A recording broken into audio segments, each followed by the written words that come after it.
Hey guys, thank you so much for tuning in.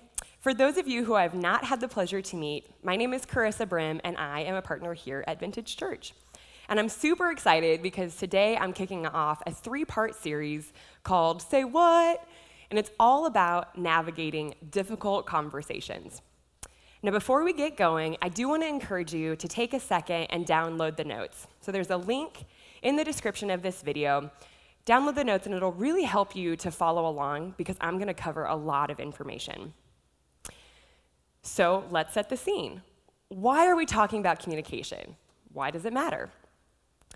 I'm speaking to you in the context of a church in the South, so I'm going to go on a limb and assume that you all have some sort of experience with a church potluck.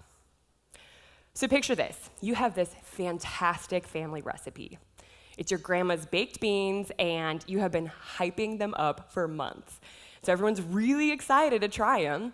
You take a special trip home, you get that secret ingredient, and then you make it back to your place, and you spend all day making this huge batch of beans. Well, now it's time to package it for the potluck. So you put all the beans on a flat paper plate. And so then you carry it out to the car, and the beans are spilling over, you're wobbling, the plate's bending under the weight of it all. You get to the car and you put it on the dashboard. No one's in the car with you, so that's where it's gonna stay. Now it's time to get the directions. So you pull up your phone and you're like, you know what? I could go through Mid-City and Lakeview, just hit all of the worst roads. And so you're bouncing along and the beans are splashing everywhere. And you finally make it there and you have like 5 beans left to share. And you've made a huge mess. Now imagine if everyone else took the same approach. No one would be able to enjoy anything that everyone had brought quite literally to the table. You see, packaging really matters. And I'm going to propose today that communication is exactly that. It's our packaging. And so when we're not careful with our communication, we miss out on the important things that we all have to share, and we make some really unnecessary messes. We're in the context of 2020 America, and I don't have to convince you that we live in an argument culture, right? Somebody's right, somebody's wrong. So we buy into this myth that hard conversations prioritize content and totally disregard relationship. And so for some of us, we don't care. We're gonna say what we want. If it hurts your feelings, figure it out. And for the rest of us, we feel super uncomfortable, so we shy away from hard conversations. Maybe we don't talk to people we disagree with, or we don't engage in conversation about things we don't know very much about. And you guys, this does a lot of damage. It allows divides to fester and misunderstandings to sidetrack and stall actual important progress. We're hearing really loud and clear right now from our Black brothers and sisters that it's not okay to just be silently not racist. Right? We're being called to be actively anti-racist, and we're dependent on communication to do that. And the thing is, as people, we're always communicating. Whether we're talking or we're silent, we're sending a message. And so if we're going to always be sending messages, let's make sure that we're saying what we want to say, how we want to say it. If you've seen the graphic for this, you see the irony, right? Our culture tells us that the louder we are, the bigger punches we pull, the more we shut down someone else, the better our point will come across. But just like the graphic, we see it's immature, right? There's a kid yelling in a mic. So I'm here to show that good communication skills really can lay the groundwork for productive and effective conversations that can also preserve unity and relationships. So if you're following along in the notes, that's the first one. That is like the summary of this all. Productive and effective conversations can also preserve unity and relationships. So why do we care about unity? Why should that matter to me? Well, I hate to break it to you, but again, I'm speaking in the context of a church series. We subscribe to a separate set of values with a Christian worldview, right? We have a separate set of expectations. And we see very clearly that Jesus tells us in Matthew 5 to be peacemakers. Blessed are the peacemakers, they'll be called children of God. Ephesians chapter 4, verse 1 through 3, tells us to walk in a manner worthy of our calling. And what does that look like? It looks like walking in humility, with gentleness and patience, bearing with one another in love, eager to maintain the unity of the Spirit in the bond of peace. So we see here we have to value unity and peace. But do words really impact that? Proverbs 12:18 says, "Reckless words pierce like a sword, but the tongue of the wise brings healing." So here we see that dichotomy. Words can heal, words can destroy. And to take it one step further, James chapter 3, verse 5 through 6, tells us that the tongue is a small part of the body, but it makes great boasts. Consider that a great forest is set on fire by a small spark. The tongue also is a fire, a world of evil among the parts of the body. It corrupts the whole person, sets the whole course of his life on fire, and is itself set on fire by hell. Woof, right? That's a big deal. Words matter. And so what you'll see here is that the communication principles I'm sharing are deeply rooted in biblical principles that you already subscribe to. And I'm just going to give you some pointers for how to utilize them well. If you can't tell, I'm very passionate about this. Personally, I have an undergraduate degree in interpersonal communication studies, and so I've had a chance to learn from really gifted communicators who have spent a lifetime to researching this. I lived abroad in Australia for a couple years, and then in Myanmar, and so I have a lot of experience with cross-cultural communication. And it's really hard. And see, the thing is, it doesn't just apply if you're living in another culture. Here in America, just because we're all Americans doesn't mean we're all in the same culture. So those same skills are so relatable to our everyday life. And I've spent the better part of my professional career in hospitality, specifically as an event manager. And if you've ever worked in customer service, you know that the majority of your job is diffusing difficult emotional conversations and preserving the loyalty of the customer. So I have some background in communication, but what's the most important reason that I think you should listen to me? I have a lot of friends out there. I have some family members tuning in, and a husband who's listening. And you all know I'm not a perfect communicator. So I want that to be encouraging to you. None of us are perfect.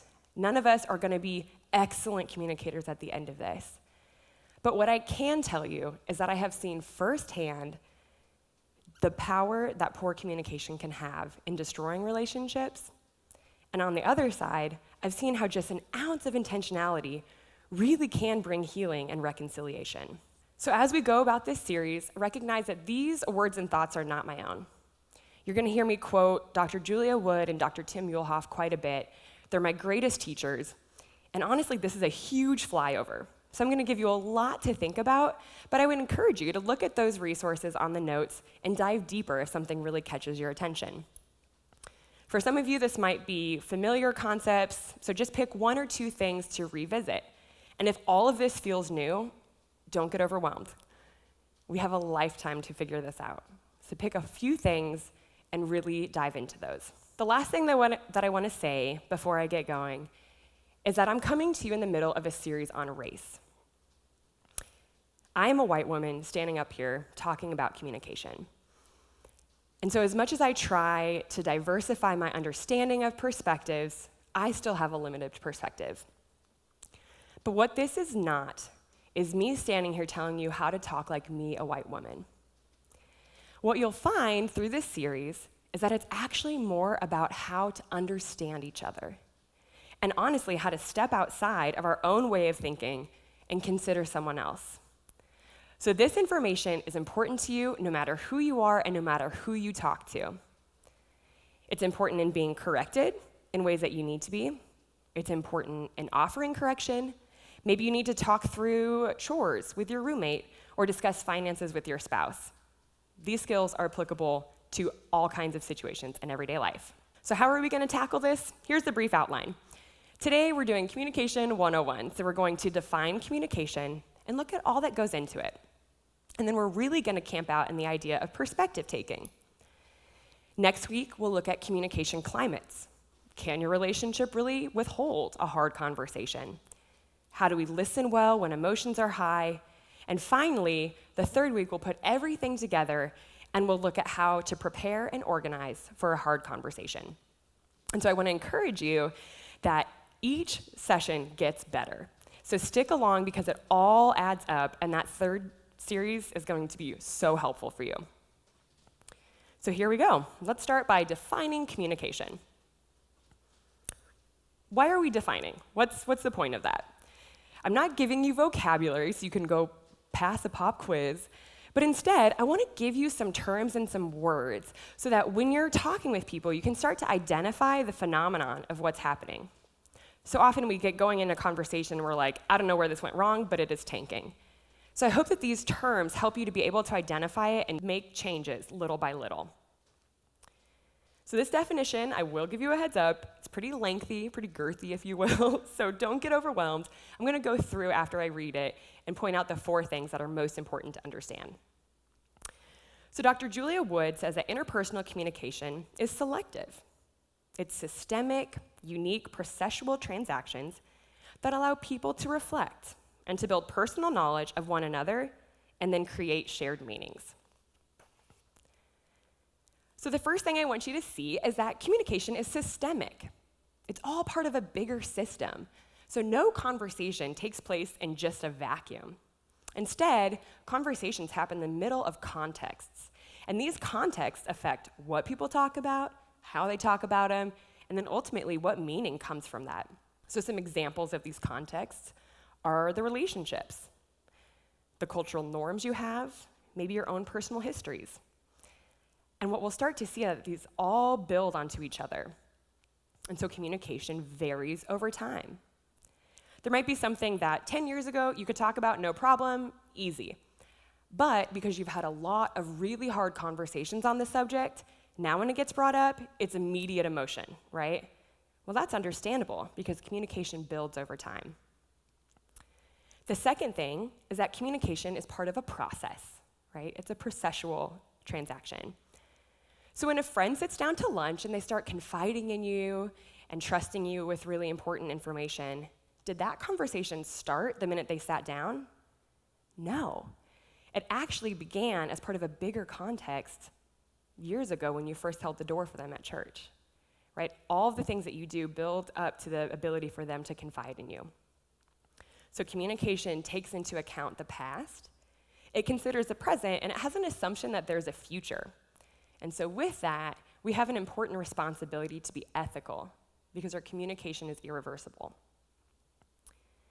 The third thing is that communication is personal.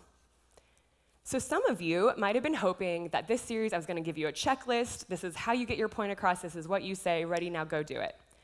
But unfortunately, with communication, there is no one size fits all. You are a unique individual talking to another unique individual. And so the way that you understand each other impacts that communication. So when we talk to people, we have to adapt. And the fourth thing, and this is the most important thing, is that in communication, meaning is created. So meaning is not objective. It's actually something that develops. So Dr. Julia Wood says that we create meanings as we figure out what each other's words and behaviors stand for, what they represent or imply. These meanings grow out of histories of interaction between unique persons. So that's kind of very scholastic, right? Let's look at a funny example. So I'm going to say a word, and I want you to grab an image in your mind. Think of that image. The word is plunger. I want you to picture a plunger. I'm going to assume that we're all picturing a similar thing, the thing that you use to unclog a toilet, right? We're in New Orleans, so some of you might be picturing a bedazzled plunger, some crew tux action, but nonetheless, it's probably the same sort of thing. Well, when we talk about the meaning that's created, we have 2 different levels. The first level of meaning is the content level, and that's the literal level of meaning. So as I mentioned, I lived in Australia for a couple years. That's where I met my husband. And one time, we were asked if we wanted our coffee prepared in a plunger. As you can imagine, it was a little confusing. What are you talking about? On a content level, we had different meanings. Because in Australia, a plunger is a French press. A plunger is a little thing that you use to make coffee. Well, that changes everything, right? So now we look at the second level of meaning, and the second level is the relational level of meaning. In choosing the words that I'm using, what am I communicating about the relationship? So back to Australia, the first gift my husband ever gave to me back when we were just friends was a little French press, a little plunger. So now, several years later, if he asks me, hey, do you want your coffee and a plunger? What is he communicating about our relationship? He's acknowledging that we have a special bond, that we shared unique experiences. This is where we get the idea of an inside joke, right? He's kind of giving me a nod, hey, I like you. So when you think about how you communicate, what are you telling the other person about your relationship? Are you showing that you acknowledge their views, their worth? Or are you telling them that you don't trust them, maybe don't believe them? I don't know about you, but if I feel like someone doesn't believe what I'm saying, I kind of rush to the point, skip over things. I don't communicate clearly. Maybe I'm more defensive. And so how we communicate about the relationship impacts how effective our communication is. So those are 4 main parts of communication. Let's look at how all of this can play on each other in one instance of miscommunication. So I have a cousin, her name is Mandy, and she's about a year older than me. And growing up, like most kids, we were in fights. And one day we got in a fight. She kind of disappeared for a little bit, and I heard her mom, my Aunt Joni, mention to someone, yeah, Mandy's feelings are hurt. Well, I heard fillings, so I'm thinking tooth fillings. I walk into the other room and I ask my aunt, hey, I had no idea Mandy had fillings. Well, a note about my family. Some members of our family pronounce words just a little different. And so by saying fillings, my aunt was actually meaning feelings. Yikes. So I go in, I had no idea Mandy had fillings. Naturally, my aunt was super offended, right? Yeah, of course Mandy has fillings. Another thing to recognize, my aunt and I, our relationship is all jokes. We laugh, the whole family laughs, we play off of each other. So I'm thinking she's just kind of doing a bit. So she kind of upped the ante in her response, so okay, my turn, I'm gonna up the ante. And I say, wow, I had no idea, when did she get those? The amount of disrespect, right? So she's super frustrated, and she says, Chris, I don't know what to do with this, I'm gonna have to tell your mom. And I say, oh yeah, I dare you to tell my mom. We're having totally separate conversations, right? So this goes on, as you can imagine, it blows up into this big thing where other family members are involved. And so a couple days later, my parents sit me down and they're like, okay, we need to talk about what happened between you and Aunt Joni. And I'm exasperated because I don't understand what the big deal is. And so I say, geez, I have no idea what the big deal is about these tooth fillings. Aha. All of a sudden, it all makes sense. And so now it's a super funny joke with the family, like, oh, your feelings hurt. But if you can imagine, if we hadn't had an opportunity to dive in and really see what was going wrong, maybe to this day my aunt and I wouldn't have a relationship. And so you can see our personal knowledge of each other is feeding in. We're building on each other. The way she responds impacts how I respond. We're reading in the context of our relationship. And so ask yourself, how many times do I see something online or watch an interaction and think, for crying out loud, we all just need to get over this. What's the big deal? We all just need to calm down. Being an effective communicator makes all the difference. So what are 5 things that effective communicators understand? We understand that we are responsible for how we communicate. So it's not up to the other person to dictate my response. I get to choose. So I need to be mindful and aware that words don't just fly out of my mouth, right? I have an active role in choosing them and in choosing how I respond. The way that I respond will inevitably impact the other person. Like we saw with my aunt, the way she responded impacted how I responded. The second thing effective communicators understand is that communication impacts relationships. So the way we talk determines the level of our relationship and where it goes. So I need to make sure that I'm adapting appropriately to who you are. Sure, I want to stay authentic, but while I'm talking, I need to be monitoring. How are you responding? Do I need to check in? Do I need to adapt a little bit? The third thing effective communicators understand is that communication effectiveness is learned. And this is such good news for us, right? It doesn't matter if you've been a terrible communicator in the past, you get to start again today. And there's so much to it that you can sincerely spend a lifetime adding skills to your toolbox. And so as you monitor your communication and you add extra skills when the stakes are not that high, then when you're at that family dinner and someone launches into that controversial topic, you don't have to sit there thinking, okay, here comes a fight. But instead, we can start to get control of it a little bit, and at the very least, not make things worse.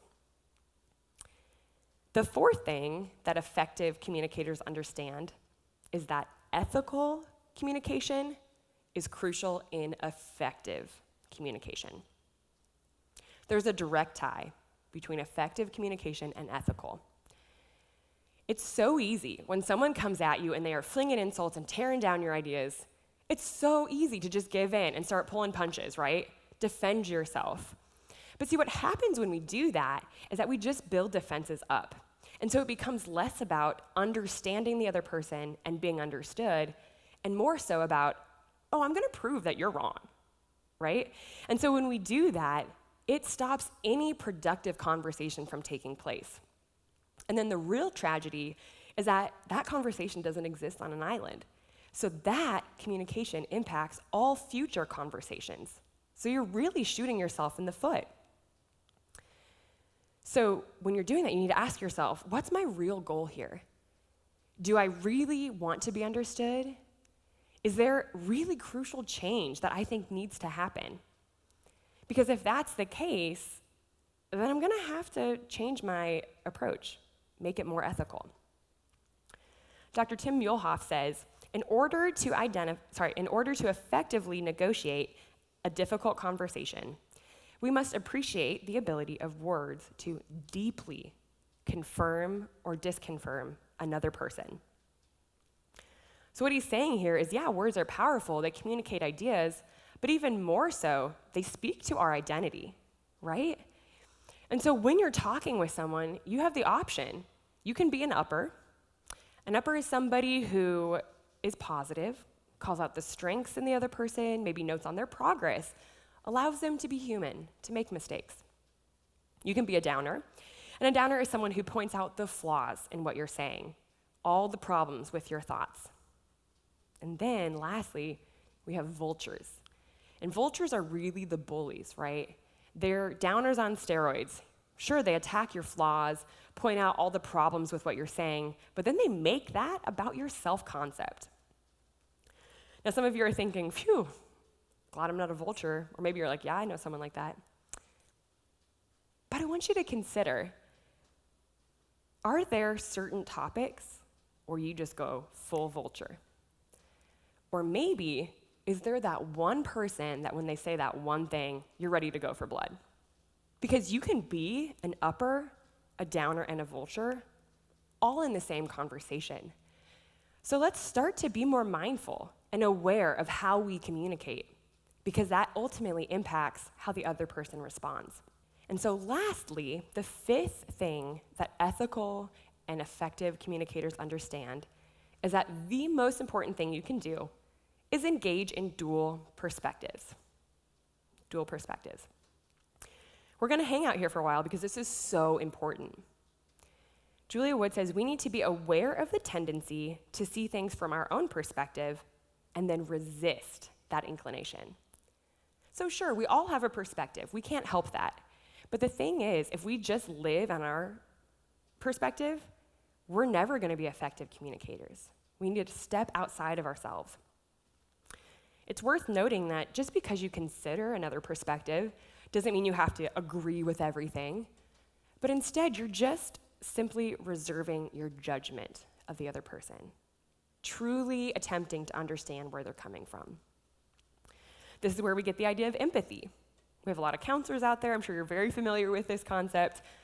But empathy is the capacity to understand or to feel what another person is experiencing within their frame of reference.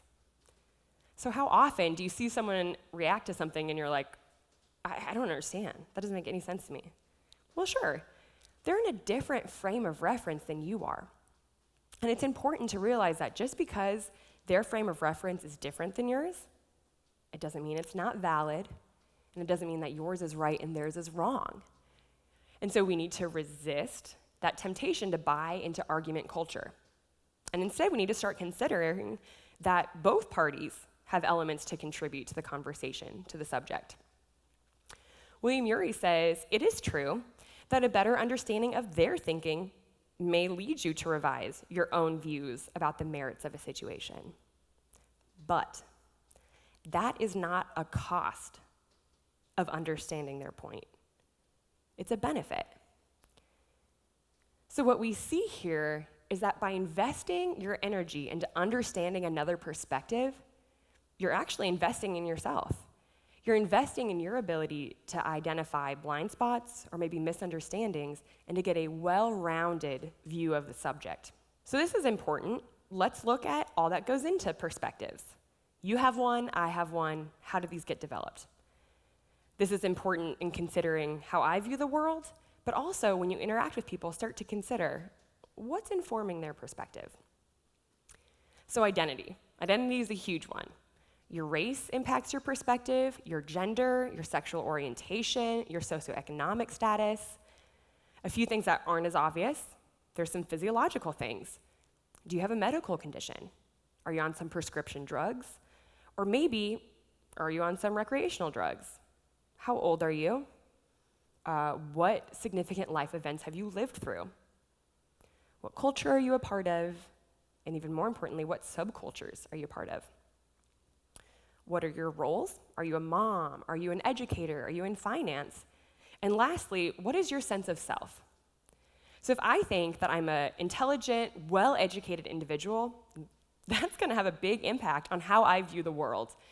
And sadly, that's really going to impact my ability to step into another view and not assume that it's wrong. So let's be aware of this as we view the world, right? That's our perspective. We can't help that, but that is how we view the world. So from there, we take those perspectives, and then we start interpreting things. And that's where we get this idea of perception. So our perspectives inform how we interpret people in situations, and that's what we call perception. And perception impacts our communication. How?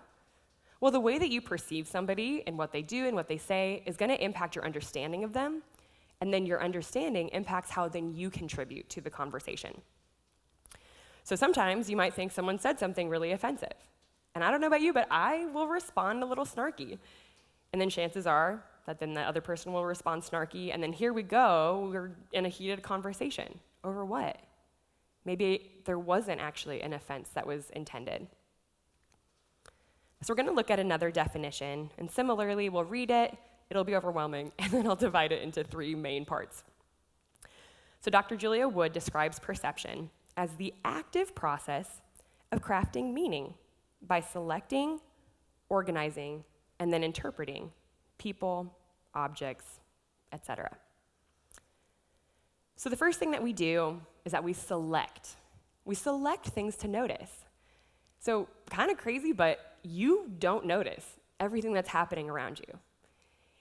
In fact, we choose what we notice based on our background, our experience, culture, motives. All of this reads into what we choose to select. A great example of this is that as I was preparing for this series, my husband and I watched the Netflix series Waco. So some of you may have seen it, some of you might be familiar with the real-life events, but basically, this series shows a standoff between a religious cult and the FBI. So I'm knee-deep in communication theory. I am reading books, I am totally about it. And so as my husband and I are sitting there in the same room, on the same couch, at the same time, watching the same show, I'm running everything through a filter of communication theory. Why did that make them so defensive? If they could just understand this part of their perspective, they would see that that's the root issue, and then they could be more effective, right? That's how I'm viewing the show. Meanwhile, my husband grew up nearby, and so he is filtering everything through a historical accuracy perspective. So he's sitting there thinking, yep, I remember seeing that on the news. I remember that name. I heard that on the radio. Yep, okay, my parents talked about that. So we're noticing totally different things about this same show. And that happens in conversations all the time. We think we're having the same experience as the other person, but we're noticing different things. And so once we select things, then we start to organize them. I once had a professor say that we have to put people in boxes so that we can then take them out. So my question to you is, do you allow people to break out of the boxes that you put them in? And then more importantly, do you actively discard information if it doesn't match that box? We need to make sure that we are organizing fairly. And so we select, we organize, and then we do the hard work of interpreting. And so interpretation is the subjective process of explaining our perceptions in a way that makes sense to us, right? So it's subjective, but we're trying to explain it to ourselves. Now, I'm going to tell you right now, one of the most important things that you can remember from this series is that perception is not fact. I'm going to say it again. Perception is not fact. And we see this so clearly. I'm sure I'm not the only one who has sent a text message to somebody. I've waited a couple days to hear from them. And in that time, I have gone into a full spiral, right? I'm like, man, they don't like me. They don't want to be my friend anymore. I forgot to bring that casserole, so they think I'm self-centered. I am self-centered. No one should be my friend. Right down the hole we go. And then a couple days later, we hear from the friend, and they're like, hey, I'm so sorry I didn't get back to you earlier. I lost my phone. And you're like, oh, it's fine. No big deal. What's up? It's crazy, right? But perception is not fact. And I saw this all the time living abroad. Someone would say something, and it felt super offensive to me. Was it offensive? Or was it just a cultural difference? Or maybe was there some pain that was informing how the person was speaking? And then if we want to get really ugly, was there maybe something that I said that was offensive and I had no idea? So if our perception is not fact, then how do we diversify it, right? How do we give more explanations to what we're seeing and selecting? We have to have different filters to do that. And these filters kind of speak to what Brené Brown suggests we do, which is these filters help us assume the most generous thing about the people in our lives, their intentions, and then to check in on it. The way that we perceive and interpret these things impact the start of conversations and ultimately the outcome. So let's give some examples. What are these filters? Real life things that you can apply tomorrow. Some filters that help us to expand our understandings, our perceptions. The first set of filters is internal versus external. So let me give you an example. Let's say I'm going about my daily routine, and it's the morning, and I'm noticing my husband is being very quiet. First thought, he's mad at me. Right, I'm sure I'm the only person on the planet that's done that. A coworker is being extra quiet, it's about me, they're mad at me. That is an internal filter. We're making assumptions about their internal state. Well, what if I look at an external factor? So maybe my husband just didn't sleep very well, and so he's a little tired. That's a little bit more generous of an explanation, right? And we can apply this to ourselves too. So maybe I said something the night before that was kind of unfair, and I feel kind of guilty about it, and so that morning I'm reading into everything with a guilty conscience. I'm assuming he should be mad at me. That's internal. Or maybe I'm the one that didn't sleep well, and so I'm really crabby, and I'm just looking for literally anything to be upset about, right? That's external. Another filter that we can run our perceptions through is stable versus unstable. So this basically asks the question, is this something that is always true? Or is this something that will change over time? Maybe it's specific to a certain situation. So maybe Gage is being quiet, but you know what? Gage has never been a morning person, so it's kind of unfair for me to expect anything otherwise. That's stable. And unstable, you know, we're in the middle of a big pandemic, and he's really stressed about job security. So that'll change over time, but maybe that's impacting how he's navigating life. Maybe he's a bit more quiet. And lastly, we have the filter of responsible versus not responsible. So this asks, is this behavior something within this person's control or based on things outside of their control? So maybe I left a mess in the kitchen, and Gage is frustrated, so he's just being really passive-aggressive, just taking it out on me with silence. Or is he processing the sudden, unexpected loss of a friend? When we start to consider these different filters, we start to tell better stories about what we're perceiving. And again, why does this matter? Dr. Julia Wood says how we account for others' actions affect our feelings about them and our relationships with them. So obviously, how we feel about them and what our relationship looks like impacts how our communication goes. There's also some pretty significant biblical application here. One of my favorite new authors, Oshita Moore, she has a book called Shalom Sisters, ironically sent to me by my cousin with the tooth filling. But she encourages us to do exactly that, to tell better stories. If someone does something or says something that totally rubs you the wrong way and you think it's personal, take a beat. Rather than assuming the worst right away, what are some other stories that you can tell? What else could be going on in their life? So here's an excerpt from her book. She says, when we say, I will tell better stories, we are asking the Holy Spirit to empower us with the same forgiveness that Jesus displayed on the cross. We are asking for eyes to see the fear behind the fear behind the violence, the sadness behind the anger, the person behind the behavior. When a person shows you who they are, believe that they did not get there on their own and tell a better story. It's powerful, no? And later she says that we are in danger of dishonoring Jesus by picking up the sword of angry, accusatory words against people when he is prepared to sacrificially love and accept them. When we choose to tell better stories, it kind of is a sacrifice, right? Maybe we're entitled to fight back, or we need to defend ourselves, or we know them. But it is a sacrifice to lead with love and think, what if I considered a different option? We see this perfectly exemplified in one of my favorite communication theories, and this is called the fundamental attribution error.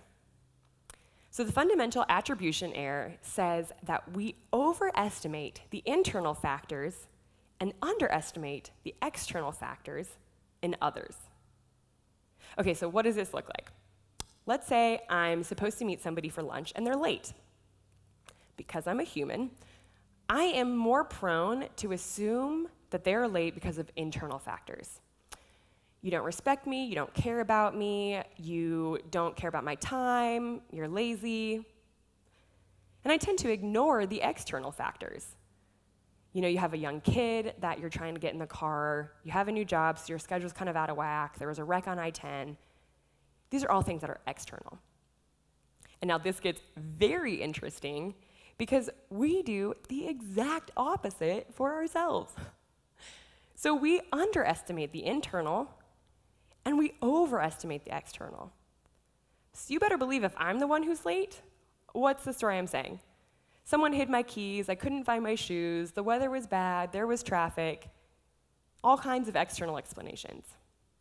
And meanwhile, I'm not looking internal and thinking, yeah, you know what, I have poor time management skills. I didn't really consider how this would impact the other person, or maybe I consistently overbook myself. So the point in considering all of these things is to go for balance, right? To look at the internal and external for the other person and for us.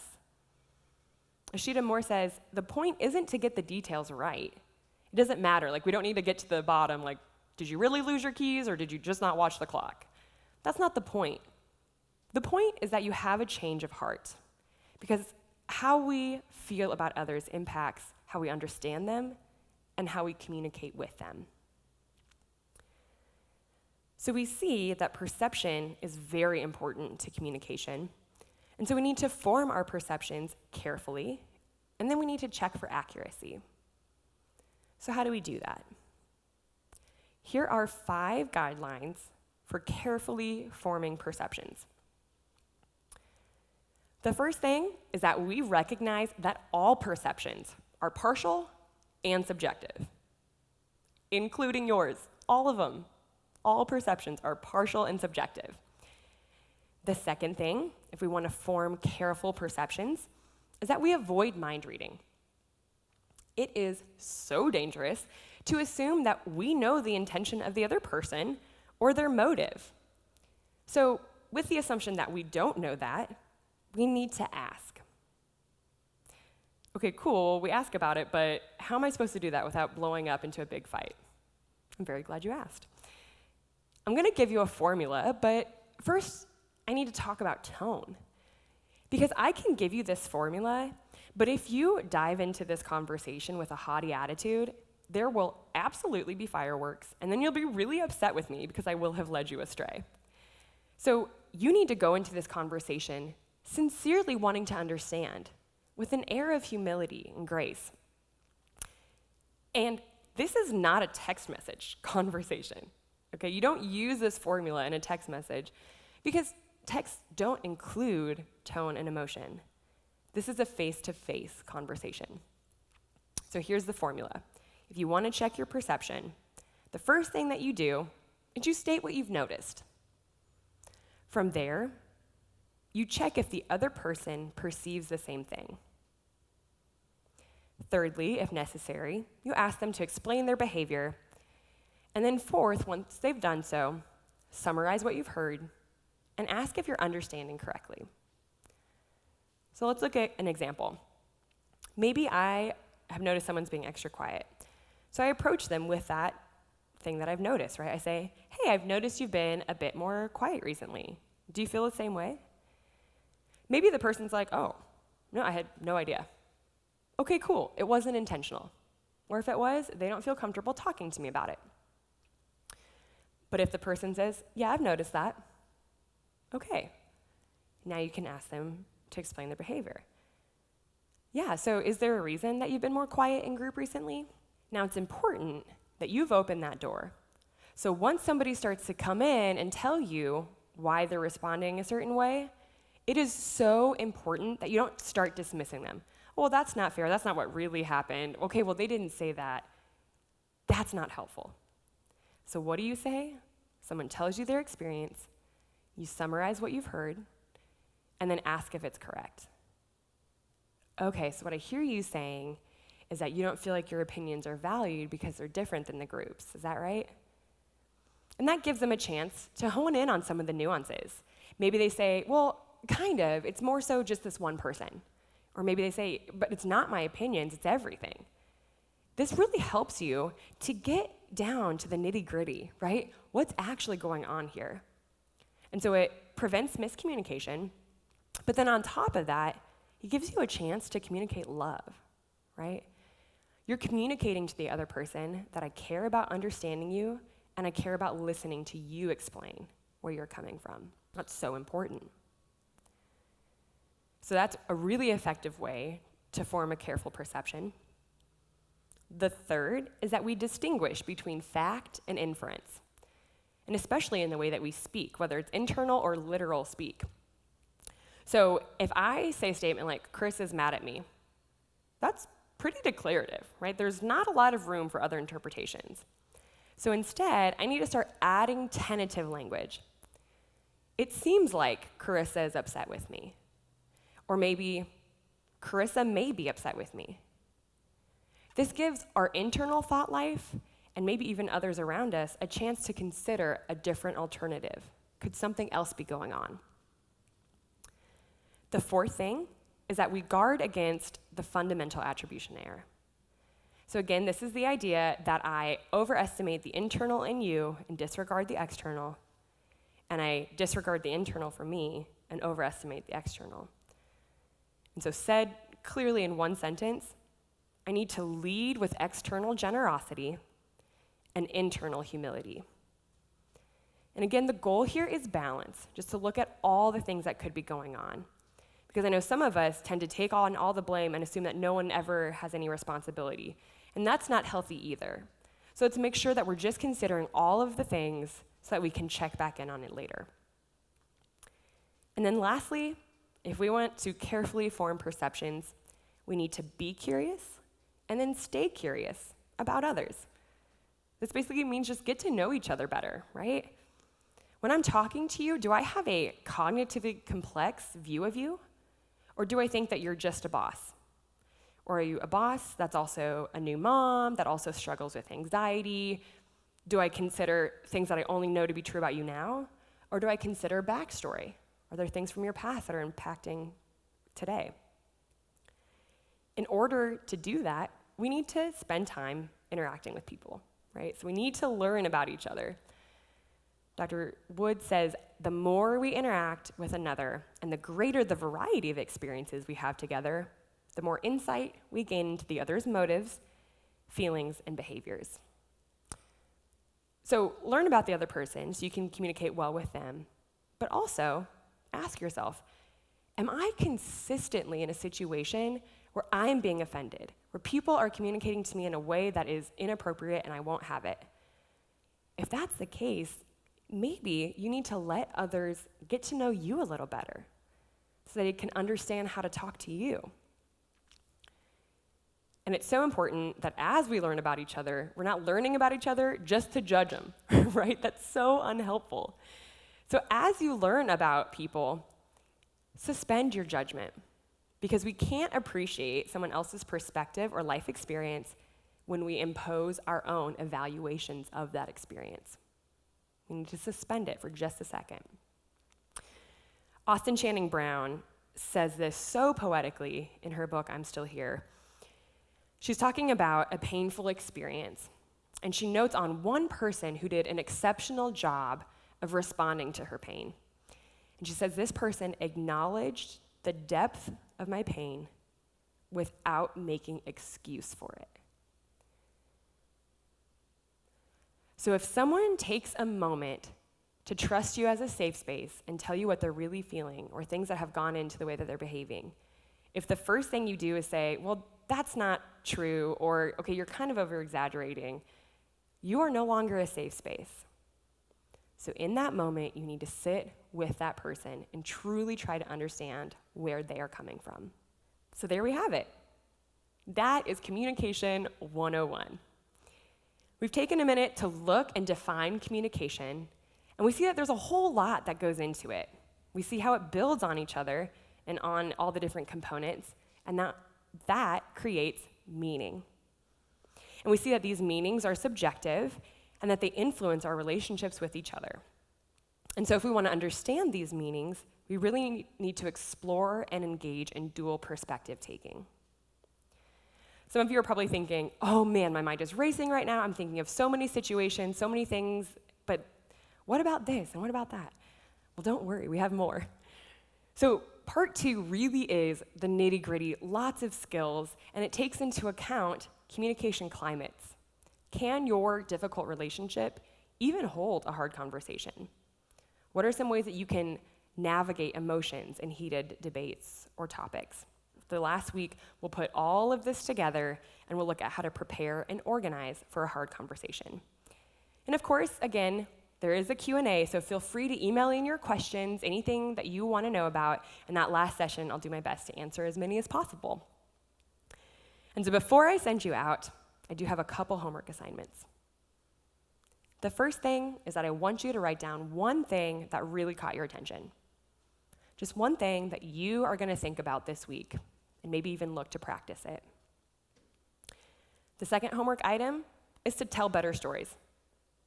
If somebody offends you or says something that rubs you the wrong way, instead of rushing to conclusions and responding, I want you to take a beat and consider all the other stories. Tell a more gracious, generous story. And lastly, this will be the homework assignment through the entire series. I want you to pray. I want you to think about that person that you have a heated relationship with. Pray about that relationship. Consider maybe the conversation you know you have to have that you are not looking forward to, and pray for that. And lastly, pray over yourself. Because it's very easy to listen to something like this and be like, yep, that has my husband written all over it. Or, oh gosh, that's so her. That's not helpful. That's not helpful for you. It's not helpful for them. So start to pray that the Lord would reveal areas that you can work on. And so I've really been focusing on Psalm 139, verse 23 through 24. Search me, O God, and know my heart. Try me and know my thoughts, and see if there be any grievous way in me, and lead me in the way everlasting. Because we'll start to see that communication is contagious. And so the more that we look internally at ourselves, the better communicators we become as individuals and then collectively as a whole. So thank you so much for coming along on this journey, and I am so excited to talk to you next week. Have a good one.